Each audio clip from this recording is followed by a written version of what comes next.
मुझे सिर्फ ये टेरियन वाइट केस के में ज़िमनन सवाल रखना है कि जब पाकिस्तान तहरीक इंसाफ के लोगों से ये सवाल करते हैं वो भाग जाते हैं। दूसरी इंपॉर्टेंट, आप ये समझती हैं कि बड़ा सादा सा केस है, येस और नो है, अगर वो हैं तो आप उसको ऑन कर लें, नहीं है तो आप वो जस्टिफिकेशन या सबूत अदालत के सामने रख दें और परमानेंटली इस मामले को ख़त्म कर दें।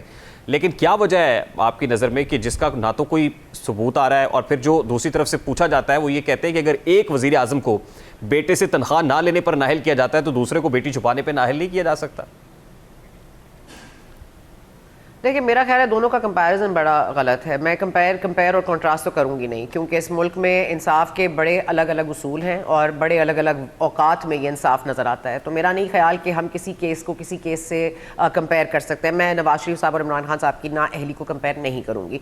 इमरान खान साहब का ये जो केस है टेरियन वाइट वाला, मैं इन पर्सनल कैपेसिटी समझती हूँ कि ये नहीं फाइल होना चाहिए था, दायर ही नहीं होना चाहिए था, इस तक यहाँ तक मामला आने नहीं चाहिए थे। बल्कि हमें तो ये भी पता है कि एक ज़माने में नवाज शरीफ साहब के पास ये केस आया और उनको कहा गया ये दाग दीजिए इमरान खान साहब के ऊपर, तो उन्होंने भी होल्ड बैक किया था कि ये पर्सनल चीज़ है, इसमें नहीं जाना चाहिए। मुझे यहाँ तक पता है कि बिलावल भुट्टो जरदारी साहब ने भी इनको कहा था कि कभी भी टेरियन का नाम लेके इमरान खान साहब के जलसे जुलूसों को क्रिटिसाइज नहीं किया जाएगा। इमरान खान साहब जो कहे उसका जवाब टेरियन के हवाले से नहीं होना चाहिए। लेकिन खैर, अब ये केस आ गया है सामने, जो कैलिफोर्निया का जो इसमें पूरा एक जजमेंट है उसमें यही कहा गया है कि पहले सीता वाइट ने इन पर केस किया, उसमें कहा जी ये मेरी बेटी के बाप हैं, तो उन्होंने उस केस में अपीयर नहीं हुए। डीएनए टेस्ट का कहा गया, वो डीएनए टेस्ट कभी हुआ नहीं। लेकिन जब सीता वाइट साहिबा नहीं रही इस दुनिया में और उसके बाद उनकी बेटी की जाहिर है कि आपने किसी को ख्याल रखने के लिए गार्डियनशिप देनी होती है, तो उस वक्त इमरान खान साहब ने वो गार्डियनशिप उनकी खाला को मुंतकिल कर दी।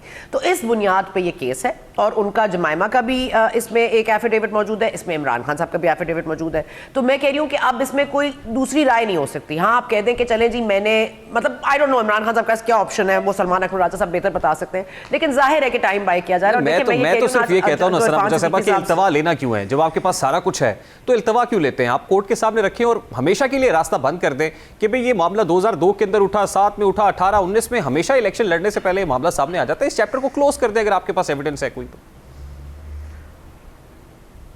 देखिए, मेरा ये ख्याल है कि इमरान खान साहब को भी पता है और आपको भी पता है और मुझे भी पता है कि क्या हो सकता है और क्या होना चाहिए, लेकिन मेरा ख्याल है कुछ भी हो सकता है वो हो नहीं रहा। जो एक बुनियादी तौर पर उसूल है एक आइन और कानून का, उसके मुताबिक तो इमरान खान साहब को वैसे भी जवाब दे देना चाहिए था। लेकिन चलें, अगर उनको ये कहा गया कि मैंने जवाब नहीं देना, फैसल वावड़ा साहब का केस आपके सामने है, जिस दिन वो नेशनल असेंबली से छोड़ के सेनेट में जाते हैं तब उस दिन वो इकरार कर लेते हैं कि जी हाँ मेरी दोहरी शरीयत थी। तो कहने का मकसद है कि हर चीज़ का इकरार और इनकार जो है वो आपके वक्त का तयन नहीं करता। लेकिन अब 3 मेंबर बेंच है, वो लार्जर बेंच ने कल समाअत की है, 1 मार्च तक उनको ये समाअत के लिए मुलतवी कर दी गई है। 1 मार्च को नहीं तो 7 मार्च को, 7 मार्च को तो नहीं 15 मार्च को।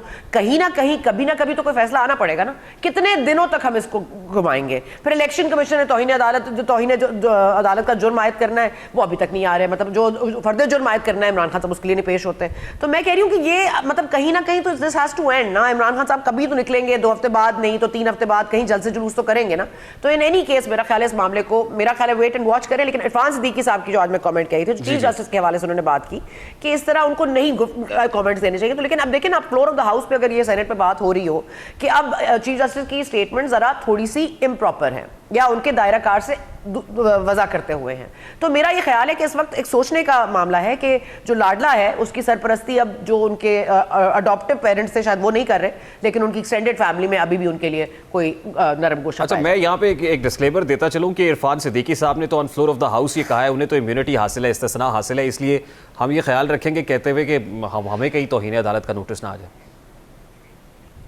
मैंने अपनी बात तो की नहीं, मैंने तो उन्हीं को कोट किया। अब मैं यही कह रहा हूँ कि मतलब इस हवाले से हमारे लिए तो बड़ी थिन लाइन है। तो ये जो बात हो रही है आज, का आपको लगता है कोई डिस्क्रिमिनेटरी रोल है या इमरान खान साहब के साथ वाकई कहीं से कोई इम्तियाजी सलूक रवैया रवा रखा जा रहा है? मुझे तो जी ये समझ नहीं आती कि ये जो रवैया इनके साथ अब इख्तियार हुआ है, ये पहले क्यों इख्तियार नहीं किया गया? अगर बाजवा साहब इनको वाकई मुल्क का इतना ख्याल था और इमरान खान साहब के रहने से ही टूट जाता, तो बाजवा साहब ने उस वक्त खुद क्यों नहीं कोई वारदात कर दी? उन्होंने इन पर क्यों डिपेंड किया? मतलब सवाल तो बहुत सारे उठते हैं ना रेहान। मतलब मैं तो ये कहती हूँ, अगर बाजवा साहब ने कोई इम्प्रॉपर, क्योंकि वैसे भी अल्हम्दुलिल्लाह आइन अदम एतमाद तो कभी इस मुल्क में वैसे भी नहीं आया कोई जमहूरी तरीके से, तो वैसे भी नहीं हटाया गया। हमें भी पता है कितनी जमहूरी अमल था ये इनको हटाना। तो मेरा ख्याल है अगर बाजवा साहब खुद ही ओपनली कर देते तो इनको बस टिप ऑफ कर देते और ख़त्म हो जाता मामला, या ख़त्म हो जाता या बढ़ जाता। लेकिन इस मुल्क में जो मेरा ख्याल है कि जो मयार है जमहूरियत का और आमरीत का, वो बहुत मिक्स हो गया है, और इतना मिक्स हो गया कि मुझे तो समझ में नहीं आ रही कि इस मुल्क में किस तरह से सेपरेट होगा। पोलराइजेशन आपके सामने है। आपके सवाल के जवाब में मेरा यही ख्याल है कि देखिए, इस वक्त इन एनीथिंग आप पानी को रोक नहीं सकते, इट हैज़ टू फ्लो। अगर जमहूरियत ने अपना इस मुल्क में और चलना है तो आप उसको, कोई आमरीत नहीं रोक सकती, और अगर आमरीत को चलना है तो जमहूरियत नहीं रोक सकती। इन एनी केस पानी का बहाव तो आपको बहने देना पड़ेगा, आप कितने बंद बांधेंगे। ठीक, अगर जमहूरियत को चलना है तो पॉलिटिकल स्टेक होल्डर्स को एटलीस्ट बैठ के एक टेबल पर बातचीत करनी चाहिए। आपको लगता है कि आने वाले दिनों में कोई ऐसा माहौल बन जाएगा, जितनी पोलराइजेशन है, जितना पोलराइज्ड एनवायरनमेंट है, आपको कोई ऐसा रास्ता निकलता हुआ दिखाई दे रहा है जिसमें इमरान खान साहब, शहबाज शरीफ साहब, आसिफ अली जरदारी साहब, बिलावल साहब, ये सब लोग एक ही बेस पर बैठे हों और कह रहे हो आइए आइंदा के फ्रेमवर्क के ऊपर बात करते हैं? मेरा नहीं ख्याल इमरान खान साहब की फीचर होंगे किसी बातचीत में। मेरा नहीं ख्याल उनकी कहीं पे कोई आपको कोई अपीयरेंस नज़र आएगी या कोई इंक्लूजन नज़र आएगी। मेरा ख्याल है इमरान खान साहब के बिहाफ पे बहुत सारे और लोग हैं जो कर सकते हैं। एक इंटरेस्टिंग पॉइंट मैं आपको बस वैसे बता दूं कि ये जो अगर ये 43 लोग जो वापस आ जाते हैं असेंबली में और लीडर ऑफ द अपोजिशन इनका बन जाता है, तो कल अमजद न्याजी भी यही कह रहे थे, which I thought was very interesting point, कि अगर लीडर ऑफ द अपोजिशन बन के आपके पास फिर ओपन रूम होता है टू नेगोशिएट, क्योंकि आप अब पार्लियामेंट का हिस्सा हैं, तो you have all the know how and you have all the ways to communicate with each other. फिर बातचीत का दरवाजा खुल सकता है। तो मेरा ख्याल है कि अगर इस पर भी नजर डाली जाए, अगर तमाम रास्ते बंद हो गए हैं तो फिर एक पार्लियामान ही रह गई है, उसमें अगर इनको आने दें, उसके बाद कोई ना कोई बातचीत का जरिया तो शुरू होगा तो आगे चलेगा। अच्छा सना मुझा से बस जाते जाते मैं चाहता हूँ कि क्योंकि मेरा वीक का आज आखिरी शो है, ये भी डिस्कस हो ही जाए। हमारे यहाँ जब कोई नाहली की तलवार लटक रही होती है या कोई नविश्ता दीवार होता है, गिरफ्तारियाँ, पकड़ धकड़, या लीडर को, पॉलिटिकल लीडर को पता चलता है कि नहीं अब रास्ता बड़ा मखदूश है, तो ऑन एवरेज हमने ये देखा है, अगर मैं सिंपल वर्ड्स में आपसे पूछना चाहूँ तो कहीं ना कहीं से ये भी वेव उठ रही है, रूमर गर्दिश कर रही है कि इमरान खान साहब की जान को क्योंकि बड़ा ख़तरा है, और वो कहते हैं ज़बान पाक से निकला तो मेरे लिए बहुत ख़तरा होगा, तो फिर तो पूरे पाकिस्तान में बड़ा ख़तरा होगा इमरान खान साहब के लिए। मुल्क से बाहर निकलने का प्लान भी हो सकता है, ऐसा रास्ता भी लिया जा सकता है खान साहब की तरफ से।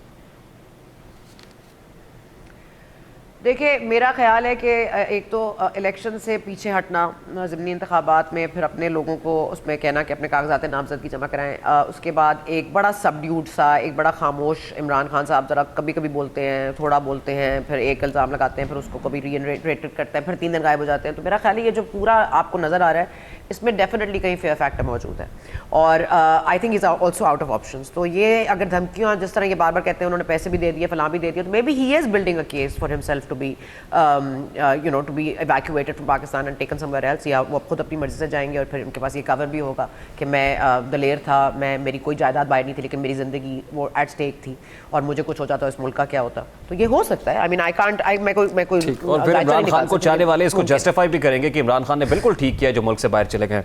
ठीक है, वो अगला मोइन कुरैशी साबित हुआ है, जो भी बहुत बहुत शुक्रिया सना मुच्चा साहब, बहुत शुक्रिया आपके वक्त के लिए। सीनियर जियाकार सना मुच्चा साहब हमारे साथ मौजूद थी। Let's take a very quick short break. Imran Khan मुल्क छोड़कर जाते हैं या नहीं जाते हैं? IMF का मिशन जो आया हुआ था वो मुल्क से वापस वाशिंगटन रवाना हो गया है। क्या बातचीत हुई है, इस पर बात करेंगे इस ब्रेक के बाद। हमारे साथ रहिए।